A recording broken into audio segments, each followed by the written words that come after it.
start off with 2 slices of bread for your sandwich. I'm using this meatless pulled pork because I love me some pulled pork, but you can fill them with whatever you want.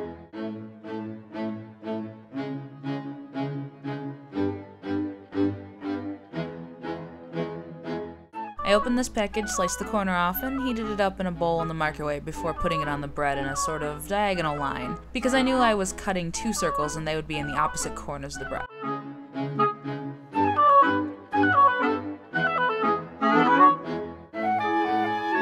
Then, cover with the second piece of bread and get yourself a round cutter. I chose this one because, as you can see, it just fits inside the lip of my bento box. Cut 2 circles for 2 miniature sandwiches. It helps if you twist the cutter around as you push down. I put them in the bento and pushed them as far apart as I could to make room for the filler. Now for the doilies and message. You'll need vegan orange and white cheeses. And I finally found an orange vegan cheese that cuts and melts like real cheese. I am so excited. I'm gonna show you 2 ways to make these cute little doilies. The first is the easiest. I have these little lace cutters. Each of the 3 pairs has a step 1 and a step 2, as you can see. So I'm taking the step 1 cutter and pushing it down, and then putting step 2 on top of it and pushing that down too. I turned it over to make sure everything cut all the way through, and then just peeled it off. Instant doily. But if you don't have this fancy set, that's okay. You can take that circle cutter you made the sandwiches with and cut a circle out of the white cheese. Then take a regular drinking straw or anything you have that is a small circle with a bit of a lip and cut out little holes in a circle, not too close together and not too close to the edge of the cheese. After that, take a knife and cut scallops around the circles.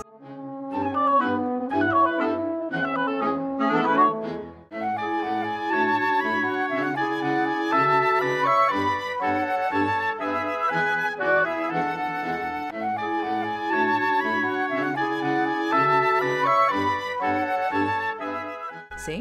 It looks just as cute and didn't require any special tools. If you do end up investing in this little doily cutter set, something that really helped me out, the cheese seemed to get stuck in the smaller holes, but it was actually really easy to remove with just the back of a skewer. I'm sure a toothpick would have worked. And about 2 seconds later, look, all clean. For the words, I'm using these letter cutters, but you can also just as easily cut them out carefully with a knife.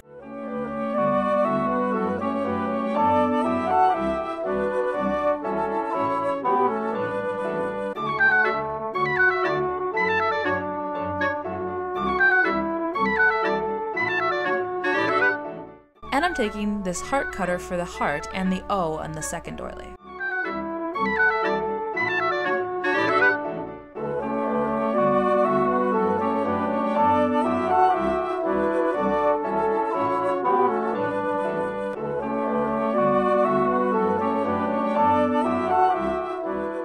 After the words are done, it's time for the filler. If you watch my Bento videos regularly, you know I love steamed broccoli to death, but I wanted to give you some variety in these videos, so here we have some microwavable edamame. They're individually packaged in servings, and you microwave them right in the bag. Here you can see the little vents in the side as I hold it with a pot holder because this bag is really hot when it comes right out of the microwave.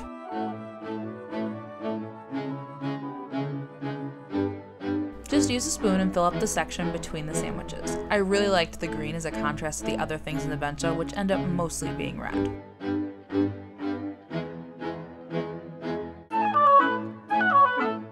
Moving on to the bottom, this is 1 serving of quinoa. It's about 1/4 cup of quinoa and 3/8 cup of water, prepared according to the instructions of the package. You can of course substitute for rice or anything like that. I just wanted the extra protein punch the quinoa gives. I filled up 1/3 of the bottom with this, leveled it off, and sectioned it off with a divider. Next we get to carve some strawberry roses. Word to the wise, my berries were very juicy, and I ruined the first one because it fell apart. If you're finding that your roses are gushy and not holding their shape, put the strawberry in the freezer for about 20 minutes or so before you start carving. The one I'm going to show you how to carve on was much more firm and easy to carve, and that's about how long it was sitting in my freezer for before I started. Before you start to carve, pull all the little green bits down away from the strawberry, sort of like a handle, but leave them attached. This will make it easier for the rose to stand up once you're finished. So first, you'll carve the outer petals. Carefully saw downwards, supporting the petal with your thumb so it doesn't break. Most tutorials online tell you to bend each petal out as you carve them, but I actually found they were more likely to break off if I did that. So you might want to wait until the very end to fan everything out nicely.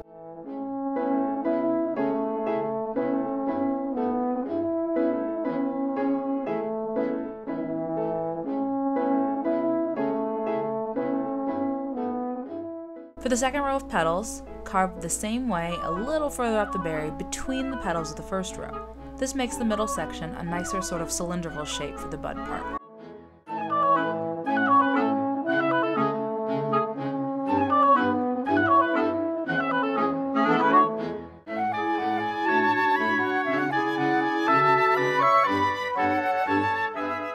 Finally, angle your knife inward slightly and carve a spiral shape. This takes a little finessing, and as this is only the third one that I've ever done ever, I'm not too great at it, but you kind of get the idea here.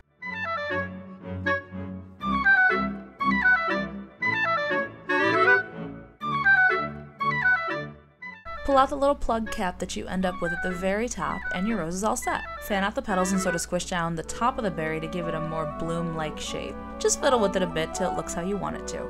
Then just stick it in a little food cup to keep it upright in the bento.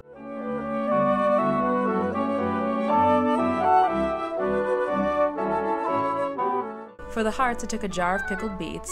These are just what happened to be at Whole Foods for not $1 bajillion. And the little heart cutter again, and just go to town. I love, love, love beets as well, so I cut quite a few of these little things and stuck them in a food cup just to keep the bento clean. Beet juice stains pretty good. And as you saw, I was wearing a white shirt when I made this video. Not the best choice, honestly. Finally, the flowers, you guessed it, an apple peel. I had a sort of yellow and red apple, but I only used the red part to make the flowers, but really you could use any part of it you want for any color. I'm just using those flower cutters I used in my Hello Kitty bento to make the little flowers to decorate the quinoa. Also, I didn't soak these pieces in salt water, and for some reason they didn't oxidize at all. The underside stayed white, believe it or not. Weird, right? I think the quinoa and edamame might have insulated it enough that the air couldn't really get to it. But I might have to experiment to see if that works all the time or if this was just a fluke.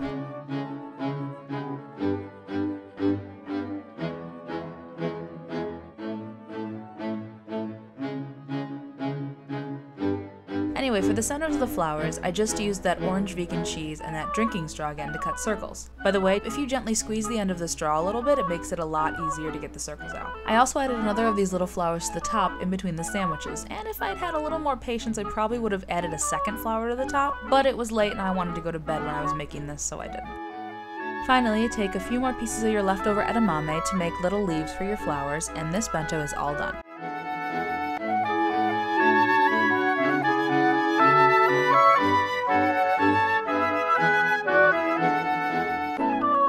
I forgot here, but you will want to put a little bit of wax paper on top of the flowers and the little sandwiches before you close the box. Otherwise, the cheese sticks to the top of the container and you lose the effect when you open the bento. But anyway, there's your bento to share with your sweetheart or eat yourself this Valentine's Day. If this bento box looks familiar, then maybe you've watched my Choco Cat bento tutorial. And if you haven't watched it, why don't you click on the screen or in the description for my mobile users and check that one out too.